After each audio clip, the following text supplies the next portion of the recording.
Kalau ada teman-teman yang merasa, Pak saya kok mudah galau, Pak kok mudah stres, Pak, coba dicek jangan-jangan tujuan hidupmu yang melemahkan jiwa tadi hanya kesenangan yang sesaat, mungkin lewat kekayaan, lewat ketenaran, lewat kekuasaan dan lain sebagainya. Apalagi ini menjelang-jelang pemilu ya, kekuasaan itu kan semua orang mengejarnya. Nah, ayo hati-hati, kata Sokrates. Jadi ini dasar teorinya sederhana, masih belum terlalu rumit. Nanti di filsafat-filsafat selanjutnya lebih rumit. Oke, bismillah ya. Apa perlu saya kenalkan ya, Sokrates ini mestinya teman-teman sudah kenal, yang rajin ngaji filsafat ya. Dia ini kelahiran Athena, meskipun tidak pas di kotanya. Desanya ada di satu gunung, kalau jalan kaki sekitar 2 jam menuju Athena. Ayahnya seorang pematung yang bikin patung-patung, ibunya bidan. Nah, Sokrates itu mudanya juga bantu ayahnya, jadi tukang batu, jadi tukang bikin patung. Kemudian dia pernah juga jadi tentara pasukan yang membela Athena di usia-usia 30-an. Kemudian ya yang paling terkenal ya hidupnya memang banyak dihabiskan untuk berkeliaran. Jadi dia ini sukanya jalan-jalan kemana-mana di seluruh penjuru kota Athena, meskipun nongkrongnya, mojoknya banyak di satu pasar namanya Agora. Nah, beliau nongkrong di satu tempat, di satu serambi. Yang serambi ini terkenal juga dipakai orang-orang Stoa. Nah, disitulah dia banyak melahirkan gagasan-gagasan filsafatnya lewat jalan dialog. Nah, itu gayanya. Jadi dia ini sering meresahkan orang karena usil, atau saya tidak tahu kalau bahasa hari ini agak julid atau gimana ya. Jadi dia tanya hal-hal yang membuat orang bingung, tapi akhirnya orang menemukan kebenaran. Ini gayanya Sokrates. Meskipun nanti akhir hidupnya agak tragis. Dia dihukum mati, dieksekusi, dipaksa minum racun karena dianggap merusak pikiran anak-anak muda. Nah, ini ngawatiri ya, ternyata ngerusak pikirannya anak-anak muda, resikonya mati zaman itu. Ya karena yang punya kuasa kan juga punya kepentingan. Dia ini hidup di era polis Athena, satu kota pemerintahan yang terkenal sekali. Jaya-jayanya Athena saat itu, pimpinannya namanya Perikles. Apalagi Sokrates ini dikenal dari sisi fisik adalah orang paling tidak ganteng se-Yunani. Jadi memang dia digambarkan sama sekali tidak menarik. Perutnya buncit, matanya agak melotot, hidungnya besar, pundaknya, lehernya banyak bulu-bulunya, kakinya agak bengkok. Kalau jalan kemana-mana nyeker. Apa bahasa Indonesia ini nyeker gitu? Tidak pakai sandal. Tidak simpel ya bahasa Indonesia. Jadi dia kalau Jawa kan cuma satu kata nyeker gitu aja. Jadi dia kemana-mana tidak pakai apa-apa, tidak pakai sandal. Nah, tapi dia beredar kemana-mana di seluruh penjuru kota, penjuru pasar untuk tadi ngajak orang diskusi. Sehingga dia digelari Gadfly of Athens. Jadi lalatnya Athena. Jadi dia ini gelarnya luar biasa, gelarnya laler. Nah itu hidupnya Socrates. Dia menikah juga, punya istri, ada yang bilang bahkan istrinya 2. Sempat menikah 2 kali, punya anak 3 laki-laki. Nah itu tidak apa-apa jadi orang paling tidak ganteng, yang penting bisa nikah sampai 2 kali. Baik, itu pengenalan ya. Nanti kalian bisa cek detailnya riwayat hidup di banyak buku-buku filsafat. Biasanya beliau ini selalu disebut karena dia ini tokoh yang paling dikenal sebagai mungkin semacam godfather-nya filsafat zaman itu. Ya filsafat tidak diawali dari Socrates, tapi dialah nanti yang membuat filsafat punya cita rasa yang agak berbeda. Seperti yang kita kenal hari ini. Termasuk nanti dilanjutkan oleh muridnya Plato dan cucu muridnya Aristoteles. Nanti banyak orang bilang bahwa semua pemikiran-pemikiran filsafat yang kita kenal hari ini itu hanya catatan kaki saja dari 3 tokoh besar ini, yang guru, murid, dan cucu murid, Socrates, Plato, dan Aristoteles. Baik, kita mulai ya. Itu tadi pengantarnya sambil nunggu minumannya jadi. Nah, silahkan teman-teman yang pengen ngambil minum kalau sudah jadi ya. Kelihatannya di luar sudah ada mumpung hujan-hujan seperti ini. Nah, ini misinya Socrates. Jadi dia ini di zaman itu berhadapan dengan kekuasaan, juga berhadapan dengan kaum sofis. Kaum sofis ini orang-orang yang mencari keuntungan dari ilmu dan kepandaiannya. Nah itu ada kalimat dari Socrates yang menurut saya menarik. Inilah misinya dia. Kata Socrates, saya tidak peduli dengan hal-hal yang dipedulikan oleh banyak orang. Menghasilkan uang, memiliki rumah yang nyaman, pangkat militer atau sipil yang tinggi, dan semua aktivitas lainnya. Termasuk penunjukan politik, perkumpulan rahasia, organisasi partai yang berlangsung di kota kita. Silahkanlah semua itu jalan, aku tidak tertarik dengan itu. Tapi aku akan menetapkan diri untuk mempersembahkan kepadamu semuanya, kalian semua, apa yang saya anggap sebagai layanan terbesar yang mungkin. Aku akan mencoba membujukmu untuk tidak terlalu memikirkan apa yang orang miliki dengan apa yang engkau miliki. Maksudnya kita tidak usah sibuk membanding-bandingkan diri dalam hal kepemilikan, sehingga menjadikan dirimu sebaik dan serasional mungkin. Jadi dia punya misi agar orang-orang semuanya saja jadi orang baik dan orang rasional. Tidak sibuk pada hal-hal kepemilikan. Nah ini aku mempersembahkan diriku untuk itu. Bahkan Socrates ini dikenal hidupnya juga miskin. Jadi memang dia mempersembahkan hidup sepenuhnya untuk kebenaran dan juga kebaikan.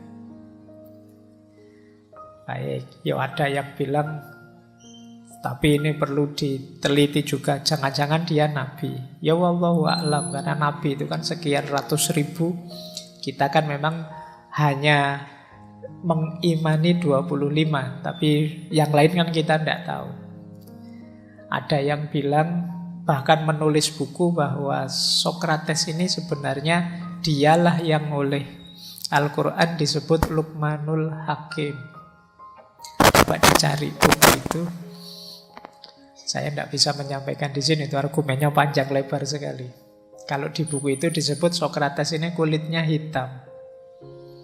Asal-usulnya dia tidak asli dari Athena Yunani, tapi dia bekas budak. Nah, kalau bahasanya Al-Quran istilahnya Luqmanul Hakim. Luqman itu kalau dalam bahasa Arab itu ada lakoma yalkomu. Luqman. Luqman itu masdar yang artinya menelan. Jadi tertelan. Kenapa digelari Luqman? Karena dia meninggal dengan cara dipaksa menelan racun. Nah, istilah Al-Hakim, Hakim itu ya filsafat itu kan hikmah. Jadi orang yang penuh hikmah. Kalian carilah buku itu, nanti kalau disampaikan di sini rame. Ya meskipun ada, dia punya argumen sendiri yang menulis buku itu. Nah, kalau kalian tidak setuju, nulislah bantahannya. Tapi yang masyhur populer memang dia Athena. Baik. Mungkin nanti kalian, oh jangan-jangan ini otak adik gaduk, ya monggo saja ya. Semua ilmu ya otak adik gaduk. Oke, kita lanjutkan ya. Nah, kita kembali ke sini. Nah, Sokrates punya quotes menarik. Kenapa sih dia geser ke manusia? Karena bagi Sokrates, it is not living that matters, but living rightly. Hidup itu sebenarnya tidak masalah. Oh, kalian mengalir saja juga sudah hidup. Tapi yang jadi masalah itu hidup yang benar itu bagaimana?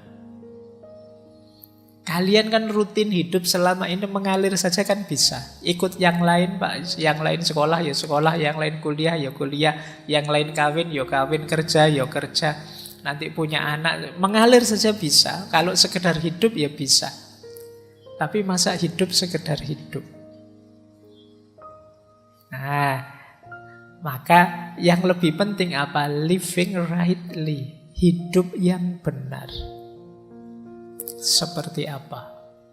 Nah, ini yang jadi kunci nanti yang dikejar oleh Sokrates. Gimana sih kita cara hidup yang benar itu? Nah, ya setiap orang nanti punya rumusan, punya wawasan, punya pertimbangan sendiri tentang bagaimana hidup yang benar. Ini ayatnya banyak sebenarnya. Saya ingat ada di bukunya Hamka itu yang bilang, ya kalau hidup hanya sekedar hidup, ya binatang juga hidup. Kera juga hidup, monyet juga hidup, kerbau juga hidup, semut juga hidup. Kalau sekedar hidup, rutin saja mengandalkan insting, ya semua makhluk ya hidup. Lah terus apa istimewanya manusia yang diberi Allah? Akal budi. Disitulah pentingnya living rightly, hidup yang benar. Nah, di sini baru matters, baru masalah sekarang. Seperti apa sih hidup yang benar itu? Jadi ini jadi pintu gerbangnya kalau kita ingin masuk ke gagasannya Sokrates. Nah, rumusnya hidup yang benar itu, ya kalau pakai istilah sederhana itu harus bijaksana. Bijaksana itu paradigma pas. Ini banyak sekali sering saya sampaikan, meskipun banyak orang juga salah paham. Bijaksana itu ketika kita bisa menerapkan, menggunakan, mengaplikasikan kebenaran cocok dengan ruang dan waktunya. Saya ada yang tanya, pas saya ngomong, Pak, saya ngomong benar itu belum mesti bijaksana. Ada yang tanya, lu berarti kita harus salah kalau begitu, Pak. Yuk mikirnya tidak begitu. Jadi benar belum mesti bijaksana itu jangan hanya berhenti di kebenaran. Kadang-kadang kebenaran itu perlu tambahan kebijaksanaan. Kalau kita tidak bijaksana, seringkali kebenaran ini jadi blunder. Harusnya kebenaran membuahkan hidup yang baik, bisa jadi malah merusak. Kalau ada anak kecil terus tiba-tiba minta dibelikan apalah mobil beneran yang harganya miliaran sama orang tuanya, terus orang tuanya bilang, "Nah, itu tidak dijual loh mobilnya." Ini namanya kebijaksanaan. Kalau orang tuanya jawab apa adanya sesuai kebenaran, "Nak, aku tidak mau belikan mobil kamu, ya bapak, uangnya bapak kurang." Uangnya itu kurang. Anaknya mungkin sulit memahaminya. Bapakku uangnya selalu ada kok, banyak kok. Ini namanya kebijaksanaan. Kalau ada temanmu, sering saya contohkan ya, temanmu sedang agresif, ngamuan, itu ya jangan dinasehati untuk mari kita berjihad, mari kita. Situasinya tidak cocok, nanti dia tambah terbakar. Jangan diprovokasi. Nah, saya lihat banyak di medsos hari ini kita itu banyak yang suka manas-manasi, mancing-mancing. Wah, saya tahu temanku ini mesti nanti komentarnya gitu, tak pancing biar ngomong gitu. Nah, itu namanya tidak bijaksana. Jadi bijaksana itu menggunakan kebenaran secara pas, sesuai dosis, ruang, waktu, porsi, dan proporsinya. Itulah wisdom. Untuk bisa bijaksana syaratnya harus benar dulu. Jadi setelah kebenaran baru kebijaksanaan. Tidak berhenti sekedar kebenaran. Jadi bukan anti kebenaran. Karena kemarin saya lihat di medsos ada yang bilang bahwa wah, berarti ini anti kebenaran Pak, pro kebijaksanaan saja. Tidak begitu. Untuk bisa bijaksana ya kita harus tahu kebenarannya. Dengan dasar kebenaran itulah kita menjalankan kebijaksanaan. Oke, ya kayak mahasiswa ujian itu loh, kadang-kadang memang dosennya perlu bijaksana. Kalau dosennya berhenti pada kebenaran, ya mungkin banyak yang tidak lulus. Nilaimu pas-pasan semua mesti, kalau dosennya terlalu adil. Untungnya Allah itu ya'muru bil adli wal ihsan. Memerintahkan adil tapi sekaligus ada ihsannya lah. Kalau hanya adil ya mahasiswa ini harusnya nilainya C, tapi karena wal ihsan ya lumayan lah ditambahi jadi B. Dari C jadi B itu ya nama lain dari kebijaksanaan. Nah, untuk bisa bijaksana, kata Sokrates, perhatikan 3 dasar ini. Yang pertama apa? Kenali diri. Know yourself. Tidak mungkin orang bisa bijaksana kalau dia tidak kenal dirinya. Nanti kita lihat uraian panjangnya kenapa kita perlu mengenali diri. Yang kedua, examined life. Hidup yang direnungi terus-menerus, diuji terus-menerus. Karena hidup ini berkembang dinamis. Yang kemarin benar, tidak pasti hari ini masih benar.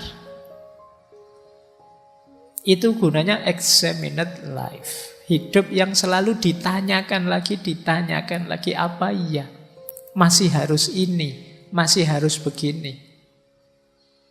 Ngaji filsafat ini apa yo harus masih begini. Ada enggak formula yang lebih baik? Ini namanya examined life. Seperti waktu sesi istiqomah itu kan terakhir-terakhir saya bilang istiqomah itu puncaknya istiqomah apa? Mengistiqomahi perbaikan. Tidak sekedar mengistiqomahi kebaikan. Jadi misalnya saya biasanya sholat tahajud 2 rakaat. Malam hari ini kok enak ya, agak longgar ya. Saya 8 rakaat pun sanggup, tapi mau sholat 8 rakaat, saya kan biasanya 2, istiqomah 2 sajalah. Ini namanya mengistiqomahi kebaikan, oke, tapi ada lebih bagus lagi mengistiqomahi perbaikan. Kalau memang dulu sih memang sanggupnya 2, tapi sekarang saya 4 sanggup kok Pak. Ya naikkan jadi 4. Jangan karena alasan istiqomah terus ya kamu tidak melakukan perbaikan. Pak, saya sejak dulu yang namanya sodako waktu Jumat itu ya 2.000 Pak. Dulu waktu tidak punya uang ya 2.000. Sekarang uangmu banyak loh, kan saya harus istiqomah Pak, ya tetap 2.000. Itu tidak istiqomah. Kamu bisa melakukan perbaikan. Nah, ini untuk tahu saatnya aku melakukan perbaikan atau tidak, examine life, ujilah hidupmu. Coba ditanyakan, coba direnungi. Oh iya ya, dulu saya tidak terlalu banyak uang sih, makanya cuma 2.000. Sekarang uangku banyak, masuk cuma 2.000. Nah, itu ujilah hidupmu, coba pertanyakan, apa masih cocok gayamu seperti itu? Apa tidak saatnya berubah untuk lebih baik? Ah, ini bijaksana namanya. Jadi dasar bijaksana yang pertama, pemahaman diri, pengenalan diri. Dasar untuk bijaksana yang kedua itu kontemplasi, refleksi, merenungi hidup untuk perbaikan. Dasar kebijaksanaan yang ketiga, freedom. Kemampuan mengendalikan diri, self-rule. Ini yang kadang saya pakai istilah tahu diri, tahu batas. Self-rule ini orang yang ngerti batas dirinya dan mampu mengendalikannya. Ini self-rule. Jadi orang itu bijaksana kalau dia memahami dirinya, tapi juga tidak mandek, selalu dihitung lagi, diukur lagi, direnungi lagi. Dan yang ketiga, dia mampu mengendalikan dirinya. Nah, kalau sudah punya 3 kualitas itu, baru menginginkan apa yang memang harus kita inginkan dan paham apa yang kita inginkan itu. Itulah orang bijaksana. Ini kalau versinya Socrates, wanting what you ought to want and knowing what that is. Jadi menginginkan apa yang harusnya kita inginkan dan tahu apa yang harus kita inginkan itu. Banyak orang hari ini ingin sesuatu tapi dia tidak paham. Kenapa kok saya ingin itu? Kenapa kok aku butuh ini, perlu itu? Jadi itulah orang bijaksana. Pak Faiz kok suaranya sekarang tambah keras? Ya sekarang hujan. Kalau hujan gini saya suaranya lembut kayak awal-awal tadi, kalian tidak dengar. Nah, ini namanya tahu, ada alasan ketika melakukan sesuatu, tidak asal. Kalian paham situasi, tidak kok saya sejak dulu gayanya ya gini ya, harus istiqomah gini terus bisik-bisik kayak awal tadi ya. Padahal hujan suaranya kayak gini ya. Kalian tidak akan dengar yang malam hari ini hadir. Maka agak saya keraskan sedikit. Ini yang disebut kebijaksanaan. Jadi tahu apa yang harus saya lakukan dan ngerti kenapa begitu. Bisa menjawab pertanyaan mengapa. Nah, kalian juga begitu. Biasanya ngantri masuk ke sini sudah ngambil minum. Tadi minumnya belum siap, tidak apa-apa kalian masuk. Nah, sekarang ditanya kalian, enaknya kamu keluar ngambil minum atau sudahlah, tidak usah, biar saja. Nah, itu kalian harus ngerti dasarnya. Tidak sekedar males tapi tahu, tidak usah Pak, saya tidak usah keluar ngambil minum lagi. Biarlah yang datang belakangan saja, nanti mengganggu kalau saya keluar. Atau apa? Nah, itu namanya tahu apa yang harus kamu inginkan dan ngerti dasarnya. Itulah wisdom. Oke. Jadi malam hari ini kita hanya membahas tentang ini, tentang bagaimana kita mengenali diri, menguji diri dan mengontrol diri. Biar yang kita inginkan pas. Baik, inilah quotes yang paling terkenal dari Socrates, yaitu kenali dirimu. Jadi ini kalimat ini ada yang bilang tertulis di pilar-pilarnya kuil di Delphi di Yunani saat itu. Atau kalau pakai bahasa sana ya gnosis souton. Jadi kenali dirimu, know thyself.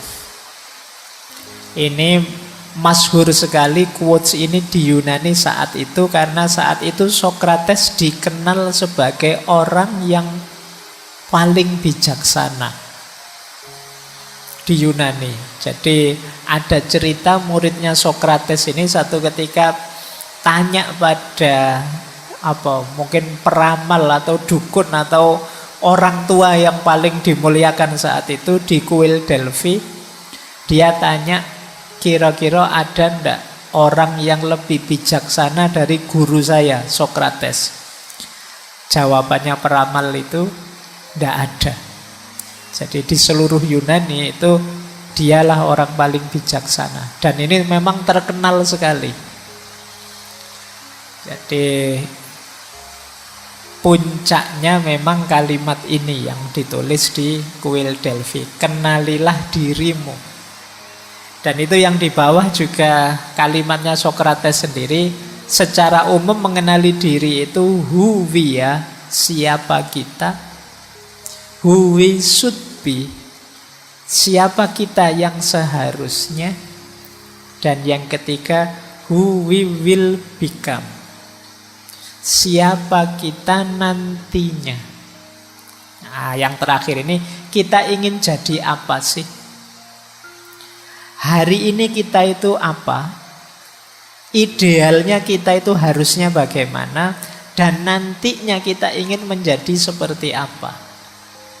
Ini 3 pertanyaan besar yang silahkan kita tanya pada diri kita sebagai terjemahan dari know thyself. Kenali dirimu. Aku ini siapa sih? Kemudian harusnya aku ini bagaimana? Dan yang ketiga, nantinya aku harus berubah jadi apa? Itu 3 pertanyaan ini kalau kalian coba jawab itu mungkin bisa panjang, bisa jadi sak skripsi. Kamu boleh nyoba jawab pertanyaan ini nanti setelah pulang. Siapa aku? Mungkin kamu jawab pertama namamu, alamatmu, identitas, terus saja. Nanti uraikan siapa dirimu. Sekali-sekali kamu boleh cerita tentang dirimu pada dirimu sendiri. Aku ini orang yang seperti ini, ciriku begini, dan lain sebagainya. Kalau sudah tuntas kalian mendeskripsikan dirimu, yang kedua apa? Siapa harusnya aku? Idealnya aku ini harus bagaimana? Tadi aku bilang aku ini muslim. Muslim itu harusnya perilakuku bagaimana? Aku tadi bilang aku itu mahasiswa. Kelakuanku itu kira-kira sudah kayak mahasiswa apa belum sih? Aku tadi bilang aku ini gentleman. Gentleman itu kayak gimana? Sudah muncul apa belum? Who we should be. Dan yang ketiga, who we will become. Aku ingin jadi apa besok? Nah, ini jadi yang nomor 2 itu idealnya hari ini. Yang nomor 3 idealnya besok. Yang nomor 1 kondisi konkret kita saat ini. Coba tanyakan 3 hal itu. Jadi ini agak berat karena memang yang pertama tidak ada yang bayari kamu. Yang kedua mungkin merepotkanmu. Tapi jangan lupa dasarnya nanti kamu bisa berkembang, maju, sukses dari sini. Kalau di Sokrates sih dasarnya untuk bahagia itu ini. Sulit orang bisa bahagia kalau tidak kenal dirinya. Senang mungkin bisa, makan enak kok senang ya. Atau apalah terus kamu senang. Tapi untuk bahagia tidak bisa. Untuk bahagia pertama-tama kamu harus kenal dirimu. Nah itu nanti mungkin ini kita jelaskan minggu depan ketika ngomong etika. Jadi know thyself. Kenalilah dirimu. Nah, sekarang kita lihat mengenali diri kita. Yang pertama harus kita sadari, kata Sokrates, diri kita ini punya 2 sisi. Ini sederhana sebenarnya. Mudahnya kita ini punya jasmani, punya rohani. Kita ini punya fisik, punya mental, kata Sokrates. Diri kita ini 2 dimensi. Yang satu sementara, yang satunya lebih abadi. Jadi ada jasad, ada ruh. Ada jasmani, ada rohani, ada badan, ada jiwa. Ada 2 sisi. Yang lebih penting tentu saja jiwa, kata Sokrates. Kenapa? Karena jiwa itu jadi kuncinya kebahagiaan. Jiwa kita akan sehat, kata Sokrates, kalau kita mencari kebaikan, keadilan, kebenaran, pengetahuan. Tetapi jiwa akan lemah, sakit-sakitan, dan bodoh, kata Sokrates, kalau yang dikejar adalah kekayaan, ketenaran, kekuasaan. Jadi ini nanti kita pertajam waktu membahas etika besok. Tapi ini langkah awal kita untuk sadar. Jadi mengenali diri itu berarti memang kuncinya ada pengenalan soul, pengenalan jiwa kita. Jadi mengenali, kalau di Sokrates itu jiwa itu daya emosional dan daya berpikir. 2 itu.